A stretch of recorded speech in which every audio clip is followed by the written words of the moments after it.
নমস্কার বন্ধুরা, আজকের ব্লগটা শুরু করলাম রান্না-বান্না থেকে।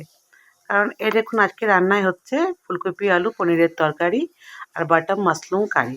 তো ফুলকপি, আলু, পনিরের তরকারি আদা, পেঁয়াজ, রসুন, ধনেপাতার যে গুঁড়াটা সেটা যত রকমের খাড়া গরম মসলা সব কিছুই দিয়েছিলাম। এই মাশরুমটা আমি খুব একটা পছন্দ করি না। তো অপশনে বানাই যদি মাছ বা ডিম না থাকলেও সেদিনকে এটা আমি বানাই।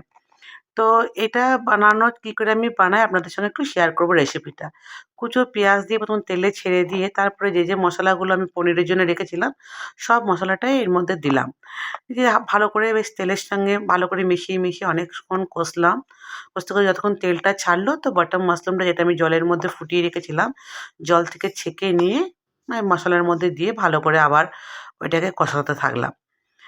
তো এই দেখুন কিন্তু জানেন বন্ধুরা আমরা ছাতু বলতে পল ছাতুটাকেই বুঝতাম। মানে আমরা বলতে আমি আমাদের আমাদের আমাদের কথা বলছি। হয়তো সবাই অন্যজন অনেক রকমের খেয়েছেন। কিন্তু আমি কোনোদিন খেয়েছিলাম না এরকম ছাতু। এখন তো জানতে পারি যে অনেক রকমেরই ছাতু হয়। তো যাই হোক আমি অন্য কোনো ছাতু ট্রাই করি না। তো এই বাটার মাশরুমটা আমি ইউজ করি।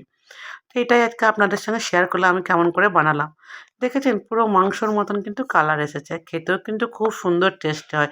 ঠিক যেন মেটে কষার মতন লাগে খেতে।